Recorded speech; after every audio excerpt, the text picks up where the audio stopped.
Yeah, welcome to the Daily Exchange! We're back here with Simon Lapscher from Liquality, and we're talking all about atomic swaps, guys. We'll see you guys right after this. We have a bubble.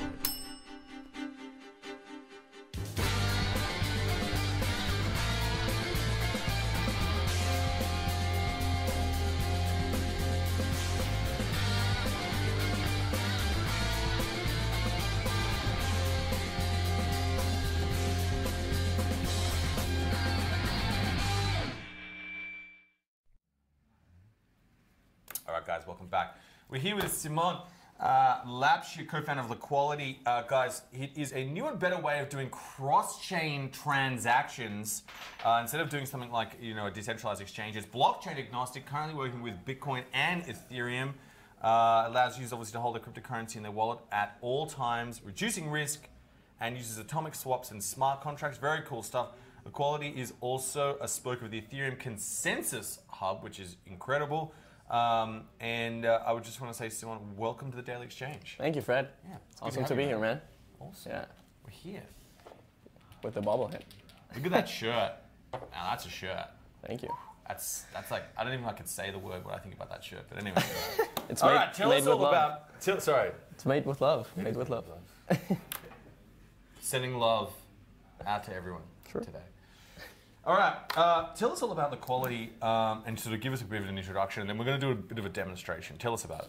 Yeah, so basically the problem that we're trying to solve is, as you know, cryptocurrency networks are always trying to be, have tried to aim to be secure and peer-to-peer, but the reality is that the exchange of cryptocurrencies has never been, right? There's a lot of friction, added cost, and in general, a lot of downsides because intermediaries have introduced themselves into the transactions, right? And so what we're trying to do really is trying to build the most secure way to swap cryptocurrencies, right? And basically eliminate entirely the counterparty risk, or at least to the most of its extent, and reduce fees significantly, right? And so when you think about the exchange of cryptocurrencies and having an intermediary, what having an intermediary in the process does as well is constrain liquidity, because all of the liquidity has to happen through that third party, right?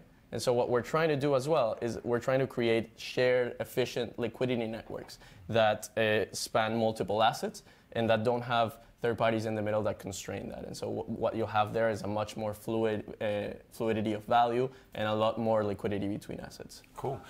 We're gonna get a bit of a demonstration, and Simon, if you can, please, as Joel spins this video, talk us through what's happening, if that's okay. Yeah, for sure. So this is our alpha for atomic cross-chain swaps, and basically the idea is that they've already come into negotiation of the rate, and so this is just for execution. So a counterparty inputs the amount, they connect their wallets. In this case, Ethereum, we did MetaMask, and Bitcoin, we did Ledger, and so they're connecting their wallets.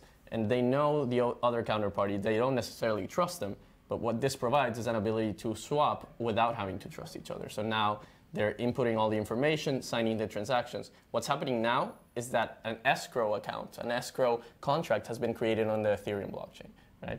Can we pause here, Joel? Yeah. 1 sec. Pause. I'm sorry.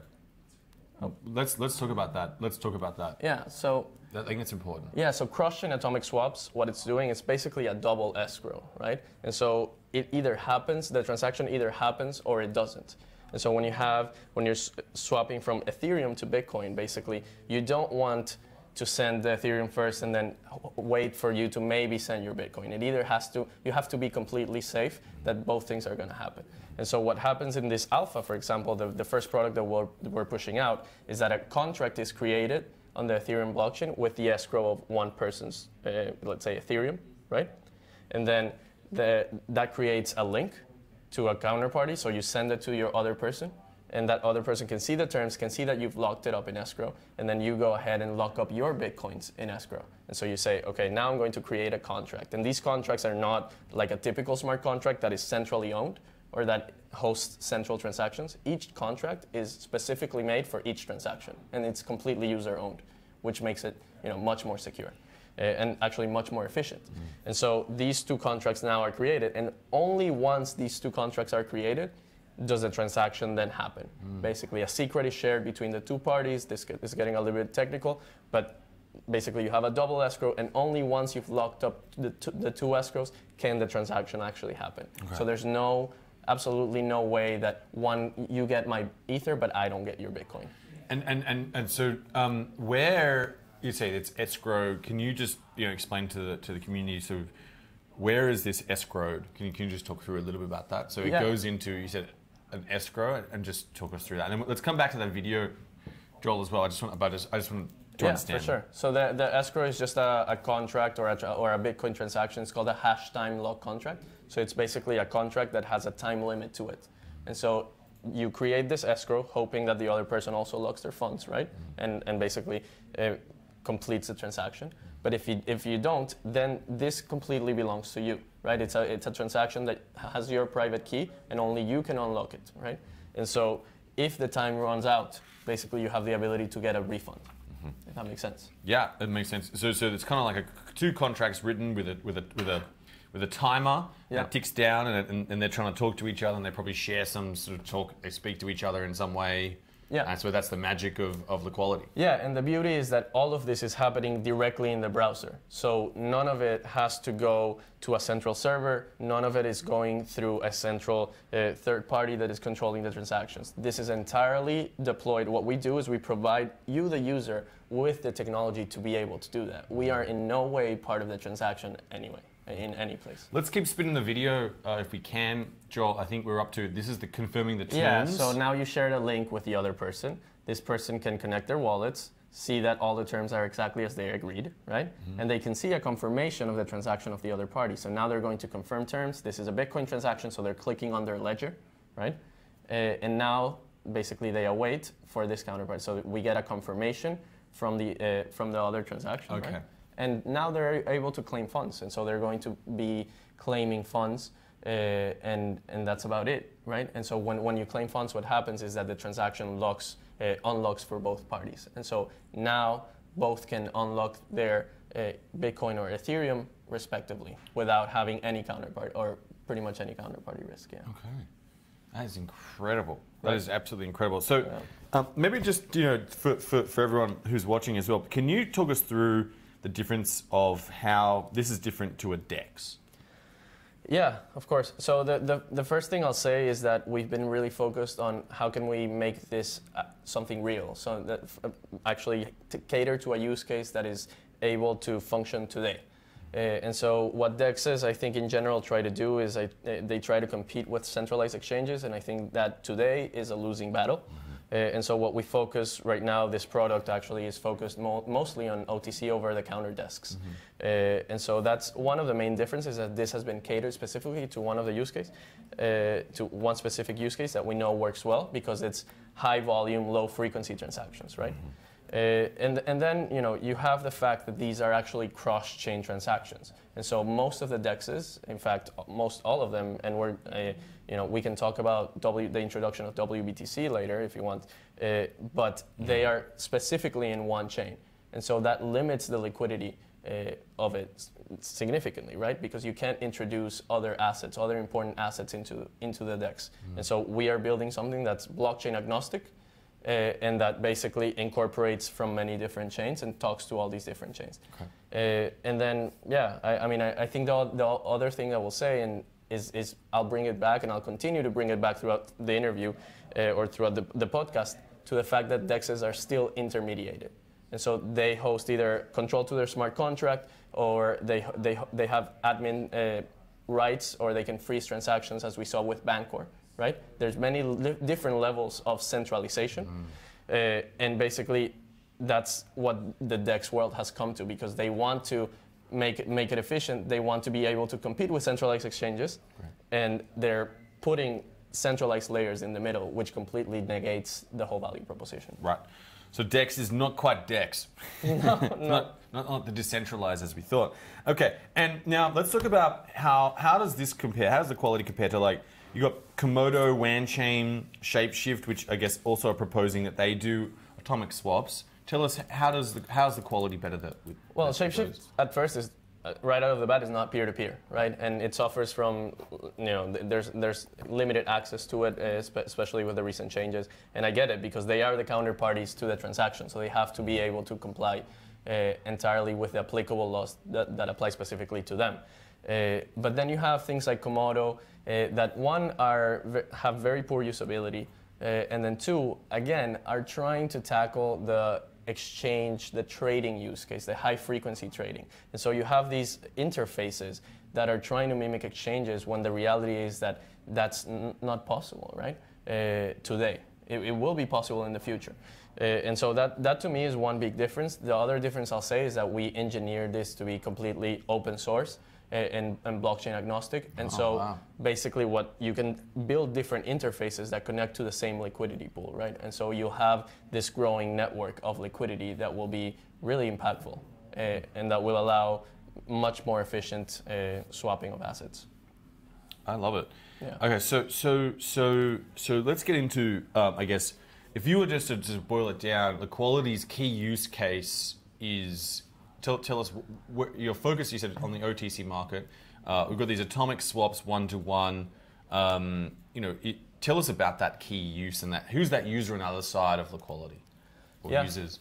Yeah, I wouldn't say the other side of Liquality. It's on both sides. Sorry, both sides. But I think that use case not only changes but also expands as time passes and more technology becomes available. Today, the use case is small to mid-size OTC over-the-counter desks that need this secure way of swapping cryptocurrencies, and that basically a lot of the OTC world is based on trust and building that trust, and this completely basically removes the need to build that trust because you can engage with anyone without that counterparty risk. And so this expands the options and the customer base for OTC desk while also providing a lot of efficiency in settlement, reconciliation, and of course cost because it's much cheaper.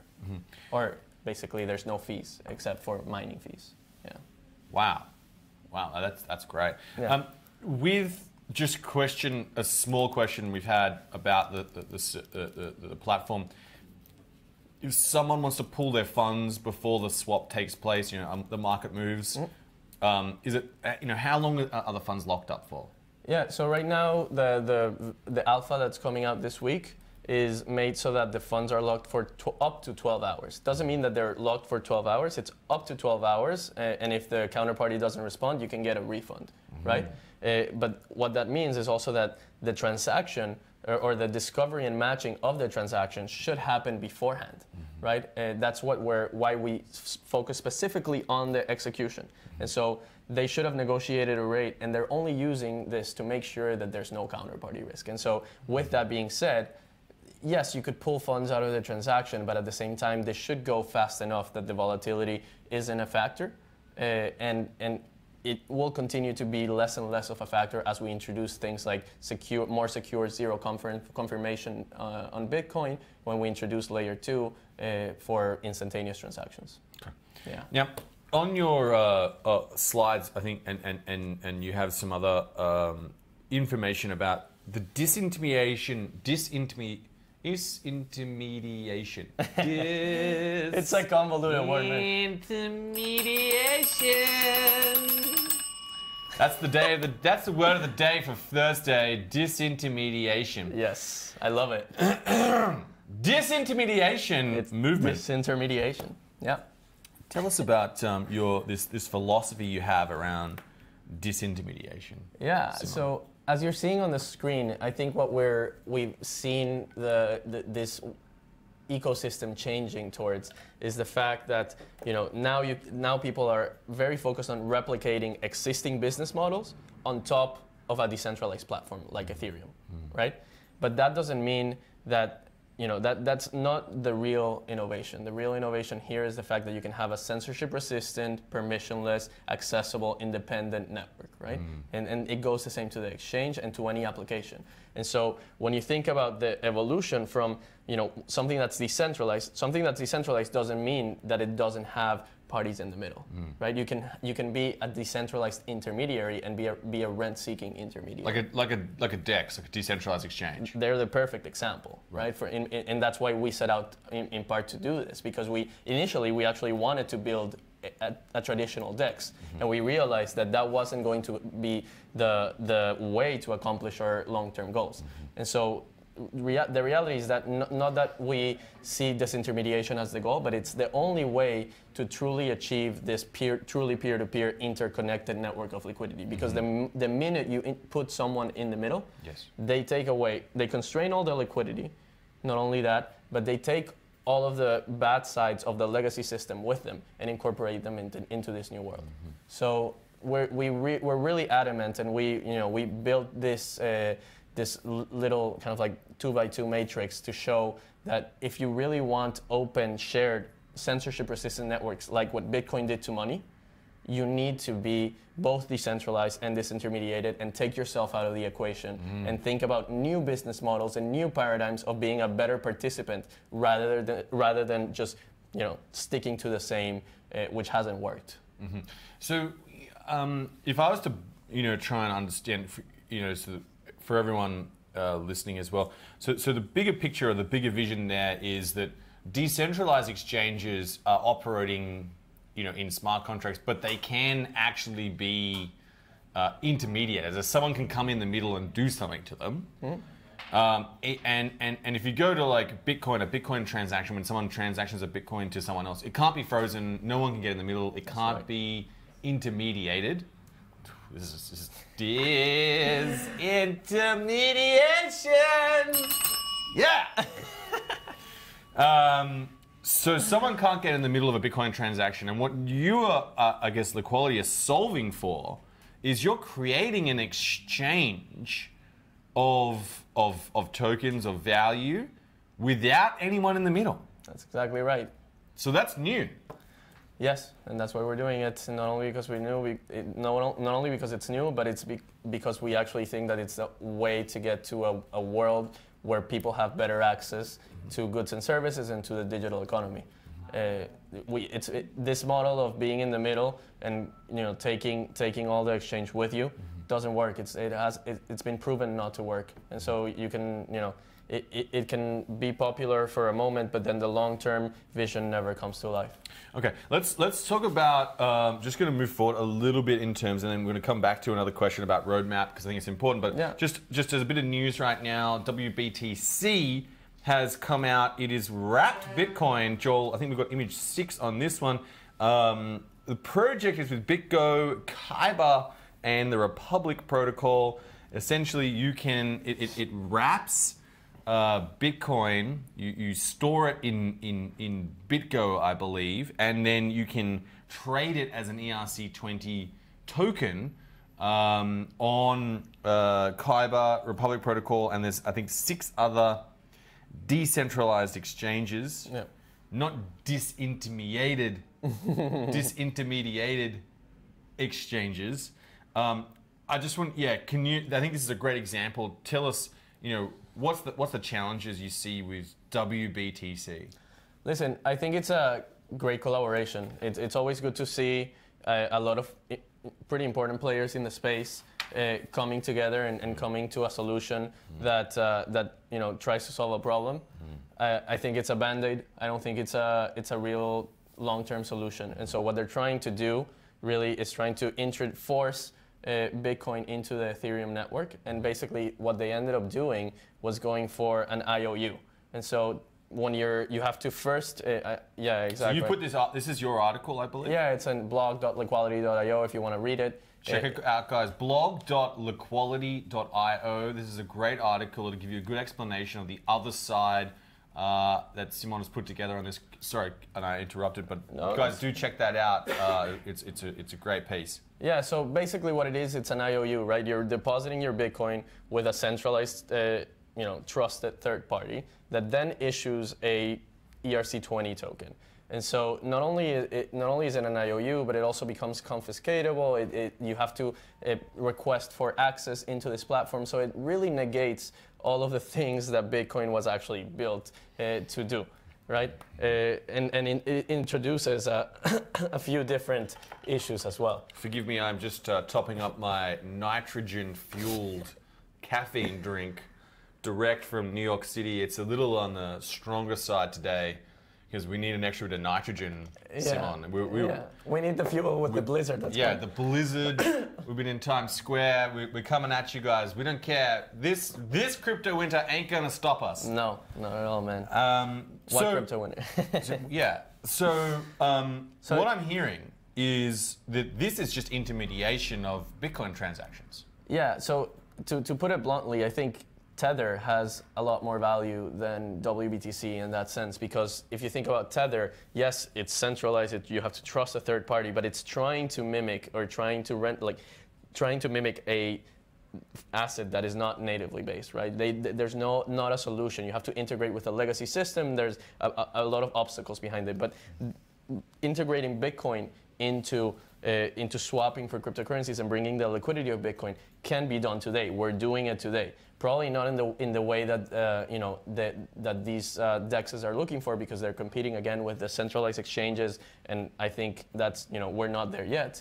But yeah, there's a solution to that already, and so they're just basically taking a shortcut and saying, because all of our technology is built on Bitcoin on Ethereum, and building the integration into Bitcoin is very extensive. It's taken us at Liquality a year. They're going with this solution, which is pretty unfortunate in my view. Okay. Do you think that WBTC is a return potentially to even fractional reserve banking? Because maybe they don't have all the Bitcoin, and then things just start. Bitcoin starts spawning little WBTC babies everywhere. I think it could potentially lead to that. I think it could potentially lead to a lot of disastrous scenarios. I appreciate the effort that the people building the solution and the companies have taken into making this transparent and building a DAO, a decentralized autonomous organization that oversees the governance of this initiative. But at the same time, I think it could lead to a lot of bad places. Do you think people have lost sight of what Bitcoin is supposed to be? Absolutely, yeah. Not everyone. I think the majority of this ecosystem has. Yeah. Why is that?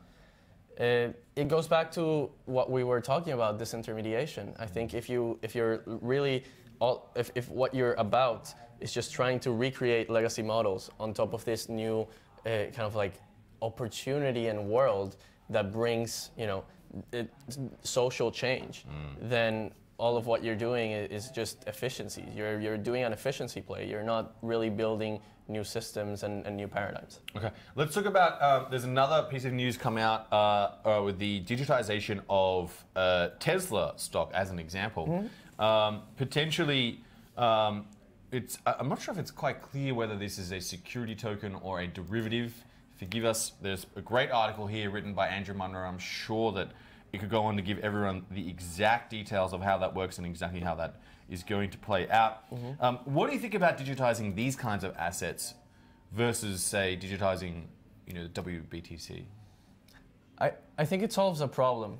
Like I was saying, Bitcoin, you already have the solution. This, you don't necessarily have a solution. I think for me, it's not the right problem to solve.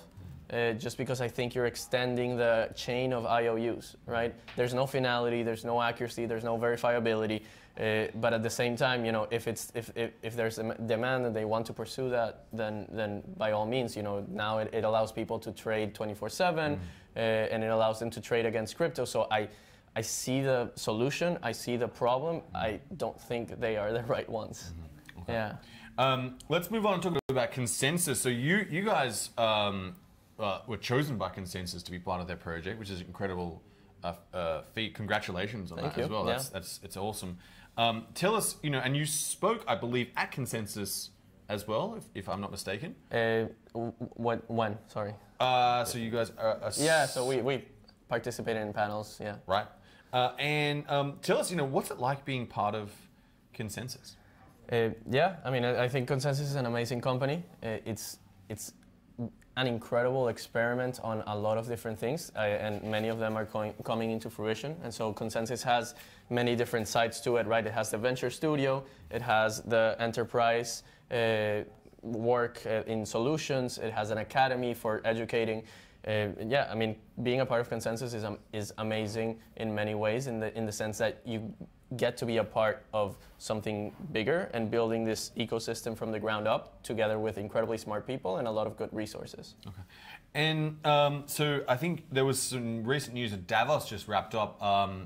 Joel, we've got a clip here for everyone.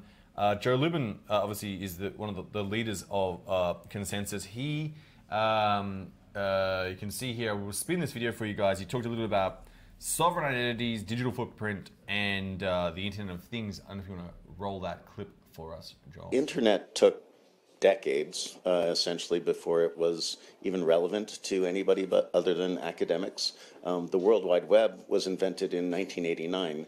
It wasn't until about 1999 before my mother even thought about wanting to have an email account. So this technology is very complicated. It affects more than just messaging and publishing. It affects essentially the world of finance. It's going to affect devices. It's going to affect how we represent ourselves. So, and I think another thing, you know, this is some interesting stuff as well. And I think Ethereum also is potentially coming out with this Aztec as a company using ZK snarks to get privacy transactions on Ethereum. What do you think, Simon, about privacy transactions? And obviously particularly on Ethereum. Yeah, I mean, I think privacy is really important. It's a matter of how you implement it. I don't know the entire stack of Aztec, but I think that this general push towards enabling the optionality of privacy is particularly important. You know, I think anything that goes back towards original values of censorship resistance and verifiability and independence, I think it's beautiful. Yeah. Okay. Now, in terms of Consensus, there's obviously a bit of news around this. There's 1,200 strong team. There was some potential layoffs in December, and Joe Lubin was going to spin out some of the spokes. He calls them spokes. I like that. Yeah. Spokes of Consensus. And the reason why they're called spokes is because Consensus operates on a hub and spoke model. And so there's a lot of kind of like central services that are provided for these startups, like marketing, legal, finance, right? And so we're a spoke of this hub and spoke model. Okay. And you know, and this has sort of been labeled Consensus 2.0, which is very cool. You know, right now I think there's a bit of, is there pressure to seek outside investment for projects or spokes inside Consensus? I think that's always been the point. Basically, Consensus is a venture studio. It's not that similar from an incubator, except that it provides, you know, a lot of added resources. And so the point has always been kind of like incubate it here, grow it to a point where it has traction and you're comfortable seeking outside investment. And so, yeah, I mean, absolutely. I think now there's more of a push towards going earlier rather than later. I think that's probably the main difference. But it's always been the point that eventually you'll kind of like graduate from the venture studio, seek outside investment, and really inject that rocket fuel that startups need to grow. Okay. Yeah. A lot of people talk about this sort of Joe Lubin obviously personally funding Consensus. Papa Joe, apparently he's called. Papa Joe. Papa Joe. What do you think about it? Is that? Do you think it's long-term sustainable that he funds that? You know, I don't know, and I don't think that he would be doing it if he didn't think it was sustainable. Joe is an incredibly wise person, and so he's been doing that so that basically he gets to incubate these startups in a way that have a lot of autonomy and freedom, and it's been incredible, like an incredible experiment up to this point. I think that there's going to be, as Consensus grows, there's probably going to be a need for external investment. Yeah. Mm-hmm. What do you think is going to happen to Consensus in 2019? I think you're going to start to see a lot more traction from new spokes, like for example Liquality that is launching now. The move in general is kind of like taking out or kind of stopping some of the experiments that weren't working that much, right? And keeping the leaner parts of the business, keeping a very focused, very growth driven and sustainability driven ecosystem inside consensus. And so I think that's what you'll see is startups getting a lot more, a lot, leaner in their operations, not necessarily in a bad way, and focused a lot on sustainability, not only from a revenue perspective, but also from a social impact perspective. Oh wow! Okay, and were there any sort of spokes particularly that are remaining that that you think ones to look out for? Apart, obviously, Liquality is one. Don't get me wrong, but yeah, there's a few that I love. So of course, MetaMask is the building block of Ethereum. The main, I think Infura has found its niche and found product market fit really well. Gitcoin and is a really good project that basically what they do is they incentivize open source building, so they pay it's bounties to build open source, and they want to grow the open source community and economy, which I think is a incredible mission. Yeah, there's a few more, but yeah, I think it's any projects you think might need to get some outside investment to keep going. All of them. Okay. Yeah. All projects. Yeah, all projects need outside investment eventually. Yeah. Okay. Awesome. In terms of Joe, in terms of he obviously is massive in terms of Ethereum. How influential do you think he is on the development of Ethereum and where it goes?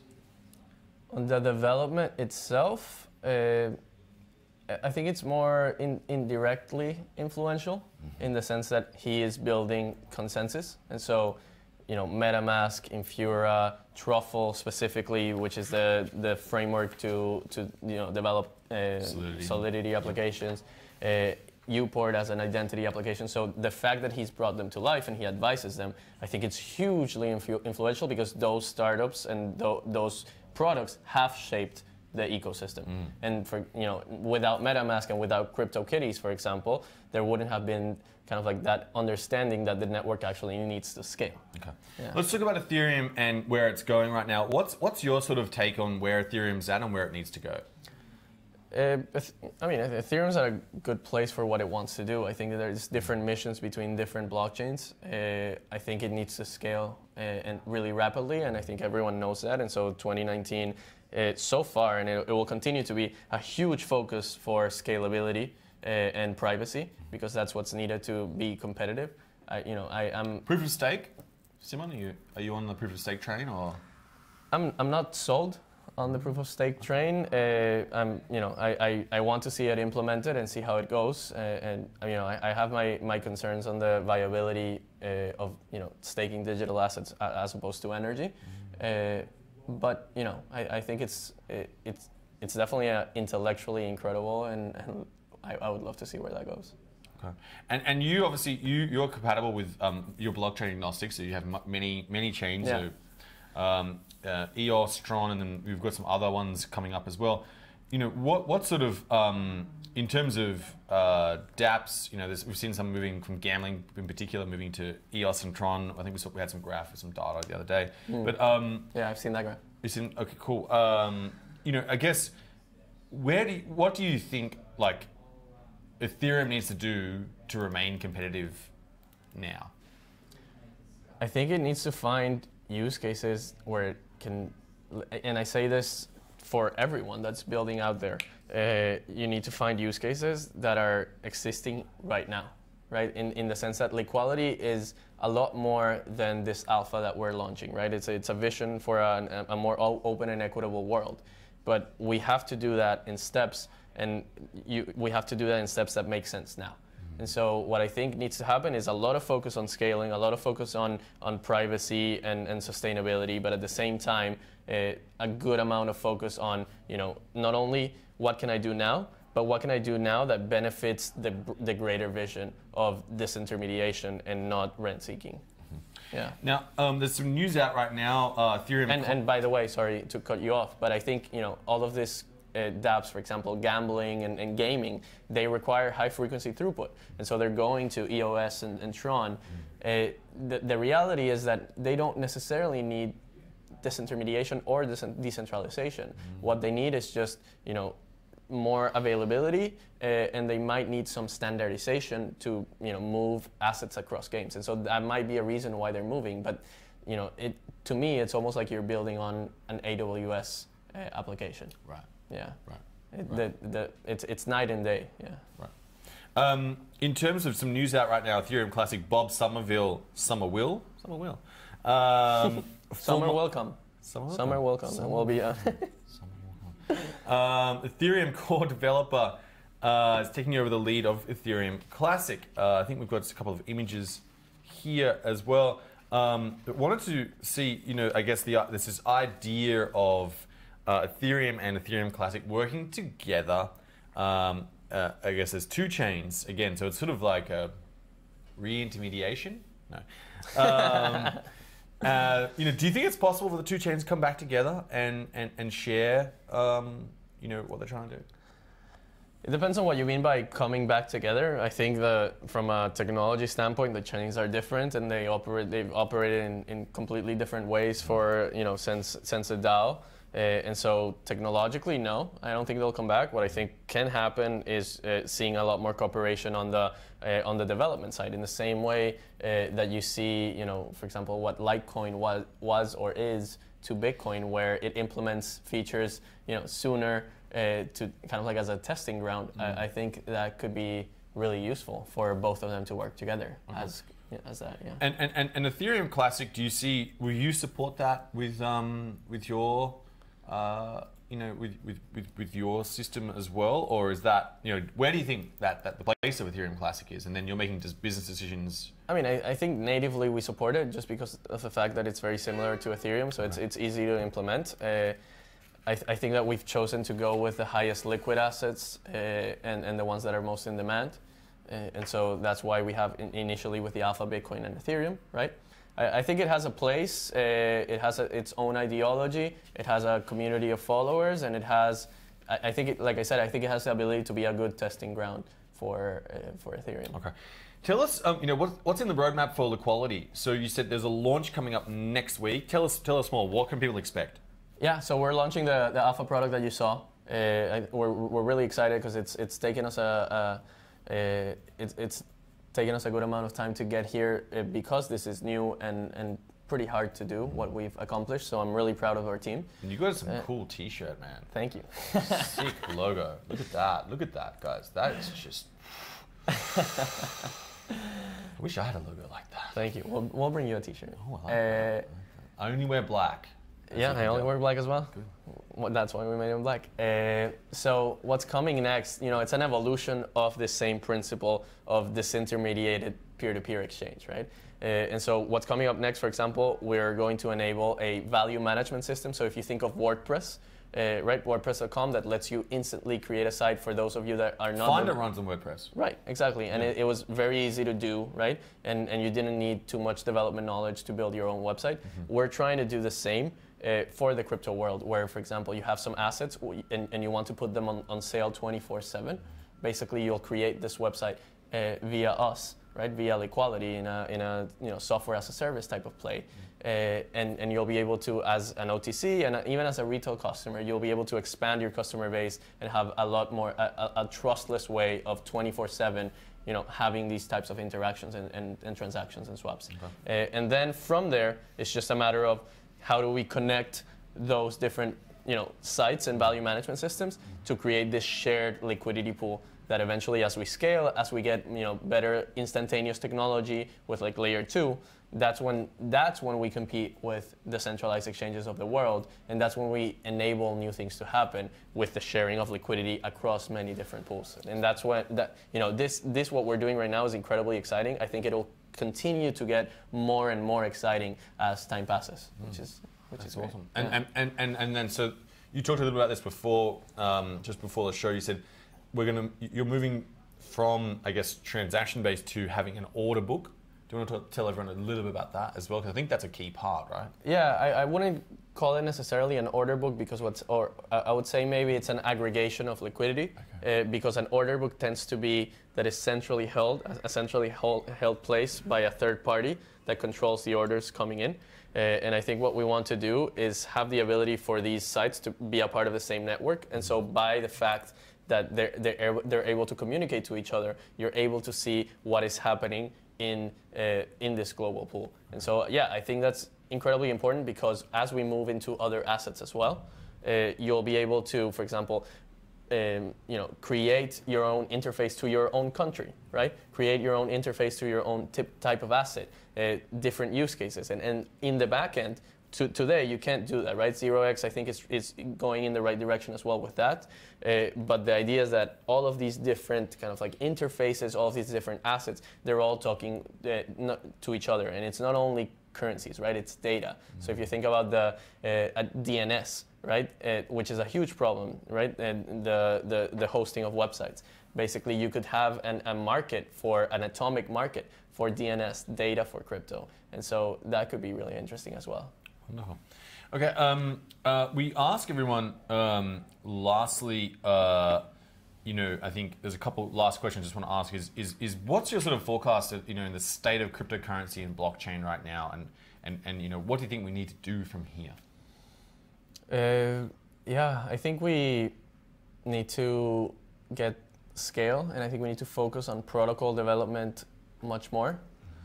I think we need to think really deeply about where we are as an ecosystem, and are we focused on the right initiatives, right? And we'll continue to push for this. I think the more it's easy, it's like a snowball. You make one direction for the wrong turn, and then it's so easy to continue down that path. And so I think if we continue down the path of representation of assets, of representations of assets without any finality, I think that's going to get really catastrophic. And perhaps not, but it won't enable new opportunities to exist. It won't enable accessibility for the world and for the people that need it the most. So I think what needs to happen is kind of like a rethinking of principles, going back to principles. Mm-hmm. Cool. Lastly, we've got a question we ask everyone when the clock strikes 12 on New Year's Eve 2019. What do you think the price of Bitcoin in US dollars will be? Now, this is not financial advice. No financial advice. Nope. We don't do financial advice, I'm sure. The price of one Bitcoin is going to be one Bitcoin. One Bitcoin. I like that. It'll always, forever be one Bitcoin. That's very, very disintermediated of you from the US dollar to Bitcoin itself. I love the answer. I can see your philosophy is very strong. Now, to finish up, Simon, we've got a video coming at us. Okay. Joel, if you want to spin this up now, just before we finish this, we always have a bit of a sideways movement sometimes on this show, and this one's no doubt. Do you want to spin it for us, Joel, and to give everyone a little here, and we're just going to have a reaction straight afterwards. Bitcoin, please go to moon. Stop going sideways now. Don't ever say we going down to 1K, but Mr. Novogratz say we have bottomed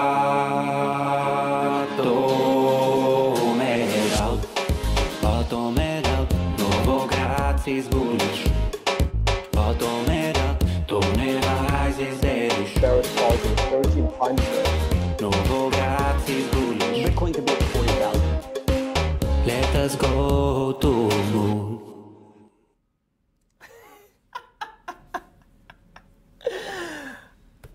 What did you think?